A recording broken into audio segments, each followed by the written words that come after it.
A unique women's rights accord will be signed tonight in Tel Aviv, and we have the women to talk about it and tell us all about it. And they are Ruth Wasserman Lande, former member of Israeli Parliament, and with her, let me get the title,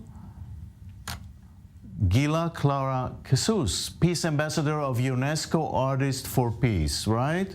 Yeah. All right. Tell us what exactly is this accord about? Okay, thank you very much for having me. So we are here to discuss the Sarah and Hajar Accords that are dealing with, I would say, the feminist version of the Abraham Accords, not only for helping in human dignity concerning women's rights, but also dealing with feminist diplomacy. So diplomat women from all the governments who signed the Abraham Accords will come and express their willingness to be role models in the region in order to inspire other women to get on the table of negotiation, also to create peace building and also to foster new ideas in the Middle East, trying to really stimulate, I would say, a feminine spirit. And who are the partners to this? So the partners, we have the chance to have Her Excellency Nancy Kaddouri for Bahrain. We have Her Excellency Afra Mahesh Al Hameli from the Emirates. We have from Morocco Maria Belafia, who will all come and sign virtually. And we have the chance to have Ruth Wasserman Lande for the Israeli side. Right. Ruth, what's unique about it, and what's the real purpose behind it? I feel that anything that enhances the Abraham Accords, whether it's government to government or between people, is something that is much needed. There are a lot of economic agreements signed between the countries, a lot of research going on. There were actually initiatives from women all over the countries to get together, but nothing official that was literally signed, and an initiative to move forward some kind of agenda which is for the benefit of the region as a whole. And that is something that is a beautiful initiative by the Ambassador of Art for Peace that I learned of, and I was very happy to participate and be a part of this endeavor. Do you touch women's rights?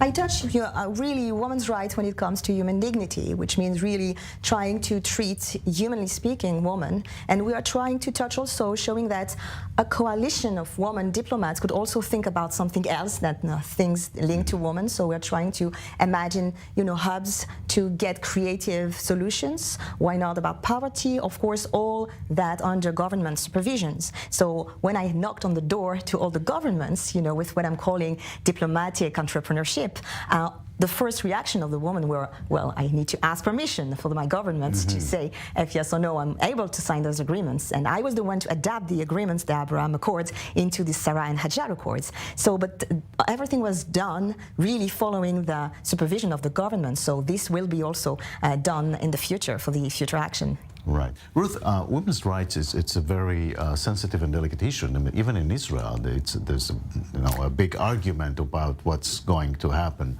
How do you deal with that? I think that women need not only deal with women's rights issues. I think that we have so much to offer to the region. Just a window of opportunity to really bring about a different kind of perspective, a different vision, something a little bit more fresh, and a creative look from outside of the box. And the women's rights sort of is inherent in all of that. One need not necessarily speak and deal with women's rights, but deal with issues, just everyday issues like poverty, like education, like security, like policy that is not usually a women issue. And then inherently the women's rights is just follows because we are part and parcel of life. Where are the men in all of this? You need the men, right? Of course, and that's what we're calling the masculine positivity. We really need to have men aside with us in order for women's rights to become, at last, human rights, simply. And what I say is, like, when I realized that Abraham Accords didn't have feminist equivalents, I followed the path also of my PhD advisor, Elie Wiesel, who really said that humanity is really one another, hand to hand, trying to understand from each other. So the goal is really not to go against, but on the contrary, to go together somewhere, not fighting one against another, but on the contrary, uniting our strengths in the Middle East, showing that through women, things can go better for humanity. Yaakov, you're very welcome to join this initiative. The door is open. I think you need prime ministers there. I think you need princes there and kings and whatnot in order for this actually to get a push. But give me maybe, Ruth, some actual examples of where this could turn into action. I personally have a dream of taking care, I know it sounds a little bit big and macro, but taking care of a lot of suffering by people in general in our region. There's a lot of suffering. It is cross-border. It's not specific to any religion, to any geographic venue, and there's a lot of pain. There are a lot of displaced people. There are a lot of women being sold to men, really using and manipulating the helplessness of situations, war-like situations.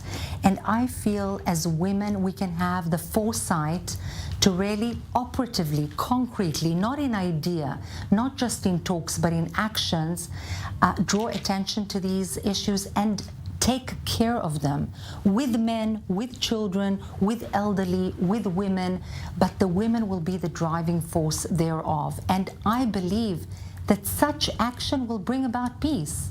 It's not that suddenly tomorrow morning we'll wake up and speak about peace and happiness and everything will be rosy in our region.